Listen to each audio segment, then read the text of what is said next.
শিক্ষা সংক্রান্ত গুরুত্বপূর্ণ আপডেটগুলো পেতে হলে অবশ্যই শুভেন্দু ই একাডেমি চ্যানেলটি সাবস্ক্রাইব করুন।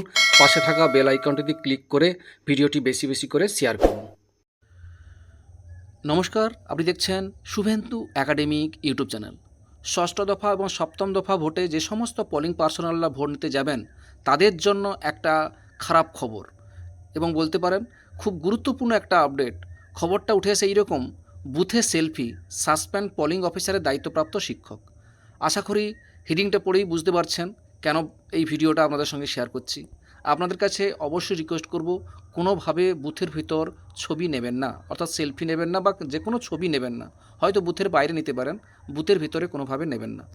কী খবরটা উঠে এসেছে? এর খবরটা কিন্তু উত্তরপ্রদেশের। দেখুন, তবু খবরটা একটু জেনে রাখা ভালো।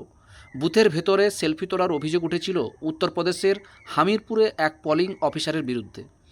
আশিস কুমার আর্য নামে সেই সহকারী শিক্ষককে সাসপেন্ড করা হয়েছে। মঙ্গলবার এক বিবৃতিতে এই খবর জানিয়েছেন রাজ্যের মুখ্য নির্বাচনী অফিসার নভদীপ রিনোয়া। আশিস কুমার হামিরপুরের উমরির গার্লস প্রাথমিক স্কুলের শিক্ষক। লোকসভা নির্বাচনে পোলিং অফিসার হিসাবে তার ডিউটি ছিল হামিরপুরের শ্রী বিদ্যা মন্দির ইন্টার্ন কলেজে। রিনোয়া জানিয়েছেন, ভোট চলাকালীন বুথের ভিতর সেলফি তোলার অভিযোগ উঠেছিল আশিস কুমারের বিরুদ্ধে। ভোটারদের ছবিও তুলেছিলেন তিনি, যা নির্বাচন কমিশনের আইন বিরুদ্ধ।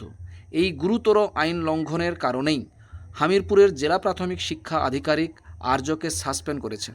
তাকে মুসকারার ব্লক রিসোর্স সেন্টারে পাঠানো হয়েছে। এই ছিল একটা আপডেট, আপনাদের সঙ্গে শেয়ার করলাম। আপনাদেরকে সকলকে জানিয়ে রাখি, কোনোভাবে বুথের ভেতরে কোনোভাবে সেলফি হোক, কোনো ছবি হোক নেবেন না। যাই হোক, ভালো লাগলে অবশ্যই লাইক দেবেন। ভালো থাকবেন, সুস্থ থাকবেন। ধন্যবাদ।